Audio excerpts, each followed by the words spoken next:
मन की शांति इस शब्द में बहुत ही विरोधाभास है। आपने देखा होगा कि मन एक बाध्यकारी टीकाकार है। जो हम अनुभव करते हैं उसमें हमेशा अपनी नाक थपथपाते रहते हैं। मन शायद ही कभी हमें विश्राम का समय देता है उस तुलना में जब हम सो रहे होते हैं। यह मन निश्चित रूप से कई बार मददगार होता है, लेकिन समस्या तब आती है जब दिमाग हावी हो जाता है। जब हम मन का उपयोग करने के बजाय उसके द्वारा चलाए जा रहे हैं तब समस्या आती है।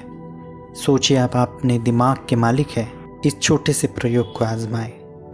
अपनी आंख बंद करके अगले कुछ पलों के लिए अपने मन को रोक ले। किसी एक विचार को घुसपैठ न करने दे। अपना पूरा ध्यान शांति पाने में लगाए। संभावना यह है कि जितना अधिक आप अपने दिमाग पर ब्रेक लगाने की कोशिश करेंगे, यह उतना ही व्यस्त और शोर होता जाएगा। ऐसा इसलिए नहीं है क्योंकि शांत होना असंभव है, बल्कि इसलिए कि मन को रोककर शांत होने की कोशिश करना इसके बारे में जानने का सबसे अच्छा तरीका नहीं है।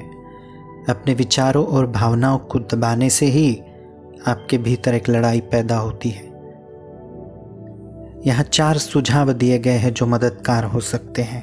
मन की व्यवस्था को समझे। आंतरिक शांति को जानने के लिए हमें मानसिक चेतना से अलग क्षेत्र में जाने की ज़रूरत है। दूसरे शब्दों में, हम सोच से अस्तित्व की ओर बढ़ने की ज़रूरत है। उसके लिए हमें मन को नियंत्रित करने, वश में करने या रोकने की आवश्यकता नहीं है, बल्कि इसे समझने और इसकी प्रकृति से परिचित होने की आवश्यकता है। कुछ क्षणों के लिए अपने मन को देखें और आप पाएंगे कि यह विचारों, सिद्धांतों, संदेहों, विश्वासों, सपनों, कल्पनाओं, आकांक्षाओं और भावनाओं की पूरी श्रृंखला आनंद से निराशा तक का संवाहक है। कुछ मायनों में मन एक बच्चे की तरह है। यह हमेशा चलता रहता है। यह भी जिज्ञासु है। लगातार आपका ध्यान चाहता है और आप जो कुछ भी कर रहे हैं उसका हिस्सा बनना चाहता है।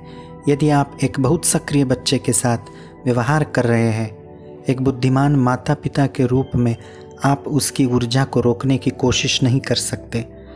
आप समझते हैं कि इसकी निरंतर गति और इसकी जिज्ञासा स्वाभाविक है, लेकिन उन्हें किसी प्रकार की रचनात्मक या शारीरिक गतिविधि में शामिल किया जा सकता है, भले ही वह घर के आसपास ही क्यों न हो।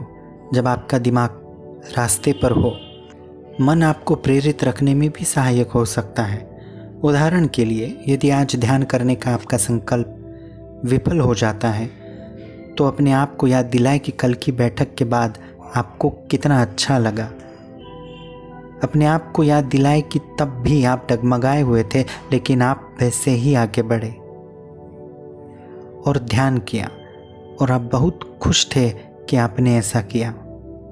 आप अपने जीवन में अन्य उदाहरणों को भी याद कर सकते हैं जब आपने एक नया अनुशासन शुरू किया था, जैसे कि जिम जाना या स्वस्थ आहार खाना, और अपने मन के बावजूद, आपको अपने ध्येय से दूर करने की कोशिश करने के बावजूद इसे बनाए रखने में सक्षम थे।